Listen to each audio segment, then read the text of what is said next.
Chapter 2. The writer's narrative continues. In the hospital and the public rooms lay, in blankets, several others who had been benumbed by the water. Mrs. Rosa Abbott, who was in the water for hours, was restored during the day. G. Wickman, the Titanic's barber, who declared he was blown off the ship by the second of the two explosions after the crash, was treated for bruises. A passenger, who was thoroughly ducked before being picked up, caused much amusement on this ship, soon after the doctors were through with him, by demanding a bath. Storekeeper Prentice, the last man off the Titanic to reach this ship, was also soon over the effects of his long swim in the icy waters, into which he leapt from the poop deck. The physicians of the Carpathia were praised, as was Chief Steward Hughes, for work done in making the arrivals comfortable and averting serious illness. Monday night on the Carpathia was one of rest. The wailing and sobbing of the day were hushed, as the widows and orphans slept. Tuesday, save for the crowded condition of the ship, matters took somewhat their normal appearance. Tuesday afternoon, in the saloon, a meeting of survivors was held and plans for a testimonial to the officers and crew of the Carpathia, and the survivors of the Titanic's crew were discussed. It was decided that relief of the destitute should first be considered, and the chairman of the meeting, Samuel Goldenberg, appointed a committee consisting of I.G. Frowntal, Mrs. J.J. Brown, William Busselmell and George Stone to raise a fund. The first subscriptions were for $100 each, and the amounts were paid largely in travelers' checks or personal checks, cash being somewhat scarce among the refugees, who had kept their currency in the purser's safe. Resolutions were adopted praising the Titanic's surviving officers and the officers, crew and passengers of the Carpathia, and declaring that a memorial is needed for those who in heroic self-sacrifice made possible the rescue of so many others. One speaker suggested that a memorial fund be raised by popular subscription, mentioning the world as a suitable medium. This and other suggestions were left to the committee to develop. Rain and a fog marked the Carpathia's homeward course, and those who were not seasick when New York was reached were none the less sick of the sea. Captain Rostrom's rule, that personal messages should take precedence of press messages was not relaxed, even when Tuesday, a message from Guglielmo Marconi himself, asked the reason why press dispatches were not sent. The captain posted Marconi's message on the bulletin board, and beside it a bulletin stating that no press messages, except a bulletin to the Associated Press, had been sent. The implication was that none would be sent, and the most urgent and respectful appeals failed to change his determination, which, he seemed convinced, was in the best interest of the survivors and their friends. My wife was my only active helper in a task which 10 newspaper men could not have performed completely. Mr. S.V. Silverthorne, of Street Louis, aided greatly by lending me his first cabin passenger list, one of the few in existence. Robert Hitchens, one of the surviving quartermasters of the Titanic, the man who was on duty at the wheel when the ship struck the iceberg, told me the tale of the wreck on the Carpathia Thursday. Save for the surviving fourth officer, Vauxhall, whose lips are sealed, Hitchens saw Sunday night's tragedy at closer range than any man now living. In the hastily compiled list of surviving members of the crew, the names of Hitchens and other quartermasters appear among the able-bodied seamen, but the star and anchor on the left sleeve of each distinguishes them in rank from the A.B. Hitchens has followed the sea 15 years and has a wife and 2 children in Southampton. His tale of the wreck, as he told it to me and as he expects to tell it to a Marine Court of Inquiry, is here given. I went on watch at 8 o'clock Sunday night and stood by the man at the wheel until 10. At 10 I took the wheel for 2 hours. 0N the bridge from 10 o'clock on were First Officer Murdoch, 4th Officer Boxhall and 6th Officer Moody. In the crow's nest, lookout tower, were Fleet and another man whose name I don't know.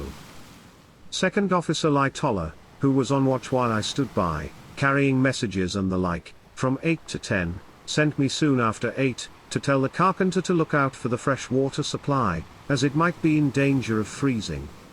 The temperature was then 31 degrees. He gave the crow's nest a strict order to look out for small icebergs. Second Officer Lightoller was relieved by First Officer Murdoch at 10, and I took the wheel then.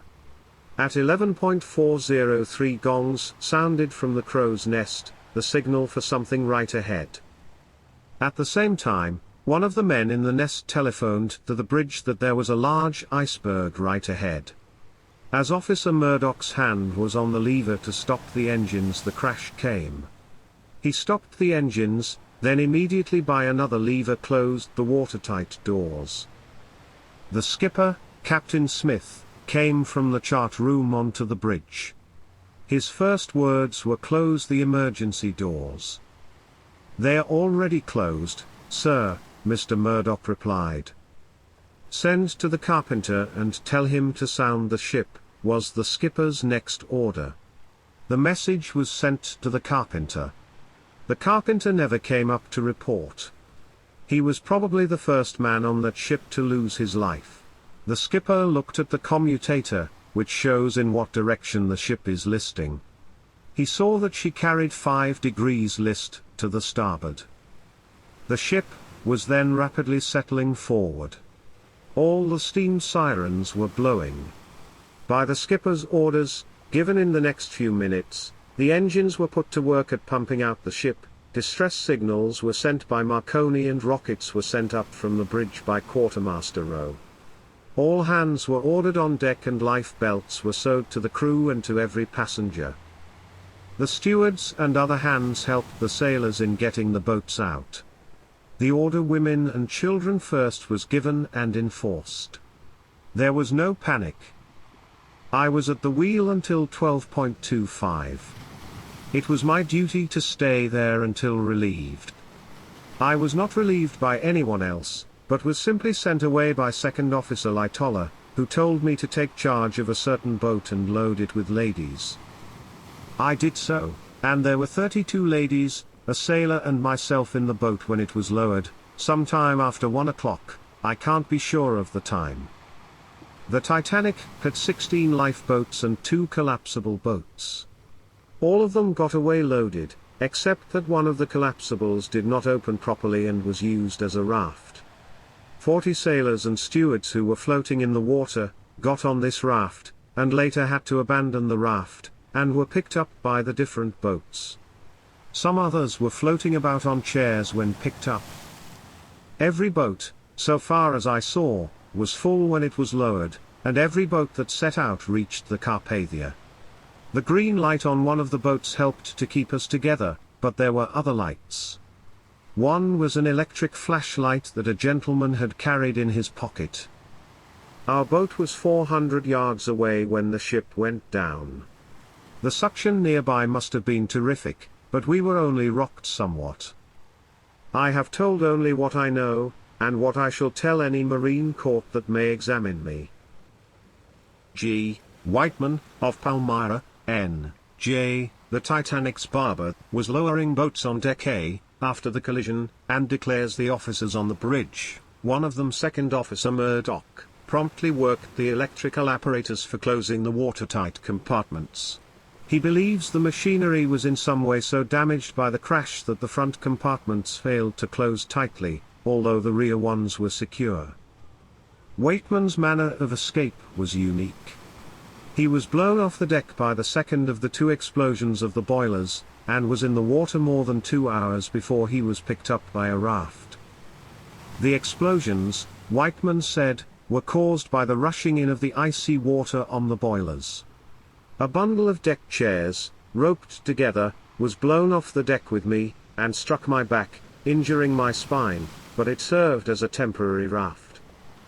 The crew and passengers had faith in the bulkhead system to save the ship, and we were lowering a Benthon collapsible boat, all confident the ship would get through, when she took a terrific dip forward and the water rushed up and swept over the deck and into the engine rooms. The bow went clean down, and I caught the pile of chairs as I was washed up against the rail. Then came the explosions and blew me 15 feet. After the water had filled the forward compartments, the ones at the stern could not save her. They did delay the ship's going down. If it wasn't for the compartments, hardly anyone could have got away. The water was too cold for me to swim, and I was hardly more than 100 feet away when the ship went down. The suction was not what one would expect and only rocked the water around me. I was picked up after 2 hours. I have done with the sea. Whiteman was one of those who heard the ship's string band playing nearer, my God, to thee a few moments before she went down. Norris Williams, a Philadelphia youth on his way one home from England to take the Harvard entrance examinations, was one of the few saloon passengers at the rail excluded by the women first order from the boats who was saved. His father, Dwayne Williams, was lost. There is much, and yet there is little, to tell of my experience, said young Williams. My father and I had about given up our hope for life and were standing together, resolved to jump together and keep together if we could, so long as either of us lived. I had on my fur coat. The forward end, where we stood, was sinking rapidly, and before we could jump together the water washed my father over. Then, with the explosions, the ship seemed to break in two, and the forward end bounded up again for an instant. I leapt, but with dozens in the water between us my father was lost to me. I swam and drifted nearly 2 hours before I was pulled aboard the raft or collapsible boat which served for a time as a raft. Later, with the abandonment of the raft, I was taken aboard a boat. Frederick K. Seward, who sat next to W.T. Stead at the Titanic's saloon table, told of the veteran English journalist's plans for his American visit. His immediate purpose was to aid in the New York campaign of the Men and Religion Forward movement. Mr. Stead talked much of spiritualism, thought transference and the occult, said Seward. He told a story of a mummy case in the British Museum which, he said, had had amazing adventures, but which punished with great calamities any person who wrote its story. He told of one person after another who, he said, had come to grief after writing the story, and added that, although he knew it, he would never write it. He did not say whether ill luck attached to the mere telling of it. Stead also told. Seward said, of a strange adventure of a young woman with an admirer in an English railroad coach, which was known to him as it happened, and which he afterward repeated to the young woman, amazing her by repeating everything correctly save for one small detail.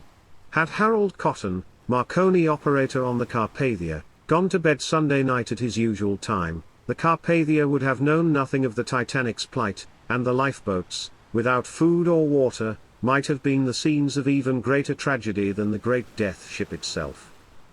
The Carpathia, an easy-going Mediterranean ship, has only one Marconi man, and when Cotton had not the receiver on his head the ship was out of communication with the world. Cotton, an Englishman of 21 years, told me the morning after the wreck how he came to receive the Titanics. I was relaying a message to the Titanic Sunday night, shortly after 11 o'clock by my time, he said, and told Phillips, the Titanic's Marconi man, that I had been doing quite a bit of work for him, and that if he had nothing else for me I would quit and turn in for the night. Just as I was about to take the receiver off my head came CQD. This was followed with "We've hit something. Come at once."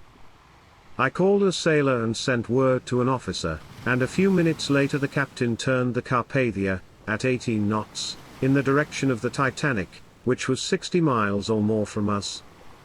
Before I could tell the Titanic we were coming, came their SOS, and the operator added, "I'm afraid we're gone." I told him we were coming, and he went on sending out signals in every direction. An assistant Marconi man from the Titanic, not on duty at the time of the wreck, was among the survivors and assisted Cotton in his work after Wednesday, having been laid up the 2 previous days by the shock of the chill he suffered in the water and by injuries to his legs. He denied a report, generally circulated on this ship, that Jack Binns of Republic fame, was on the Titanic. He said Phillips, the Titanic's chief operator, was lost. Mrs. Edward S. Robert, whose husband, a leading street-law attorney, died last December during her absence in England, and her daughter, Miss Georgette Madill, have been in close seclusion on the Carpathia since their rescue from the Titanic. They are accompanied by Mrs. Roberts' maid. S.V. Silverthorne, buyer for Nugent's, was one of 3 or 4 saloon passengers on the Titanic who saw the deadly iceberg just after the collision. One was in the smoking room reading near a bridge whist game at one of the tables, he said, when the crash came. I said, "We've hit something," and went out on the starboard side to look. None of us was alarmed. It occurred to me that we might have bumped a whale, or at most, ran down some small craft. I went back in the smoking room with the others. One of the bridge players had not left the smoking room at all and was waiting impatiently for the others to come back and resume the game. They returned and took up their hands, and we were about to settle down, when an officer ordered us on deck and told us to get into the boats, there not being enough women on deck to fill the first ones. We didn't like the idea of leaving the ship then, but did as we were told. Had we been in our rooms we would have had to stand aside, as other men did then. 2 orphan French boys, about 2 and 4 years old respectively, whose surname is believed to be Hoffman and who called each other Louis and Lolo, will be cared for by Miss Margaret Hayes, of 304 Watts, 83 D Street, New York, while efforts will be made to find their relatives, to whom their father was thought to have been taking them. The elder boy has been ill with a fever for 3 days, the excitement, exposure and probably grief, over the loss of his father having told on the little fellow. The other, too young to realize what has befallen him, played around the saloon or sat contentedly in the lap of one of his new-made, but devoted friends among the passengers. The father, who is in the list of second cabin passengers as Mr. Hoffman, is said to have told fellow passengers on the Titanic the children's mother died recently. Mrs. Sylvia Caldwell, of Bangkok, Siam, is happy in having her husband and little son. Since she was the last woman to embark, her husband was able to come with her. Mrs. Esther Hart, whose husband was lost, was coming, with their daughter Eva, to visit Mr. Hart's sister in New York, then to go on to Winnipeg to make their home. They had sold the property at Ilford, Essex, England. All their money was lost when Mr. Hart went down with the Titanic. Mrs. Lucy Ridsdale, of London, had said goodbye to England, and had started for Marietta, to make her home with her sisters. She was saved with the few clothes she wore. She had written letters telling of a safe arrival and pleasant voyage and had them ready to mail. They went down with the ship. If you are enjoying Ambience World's narration of the sinking of the Titanic, please consider subscribing and hitting the notification bell, so that you will not miss out on the next chapters.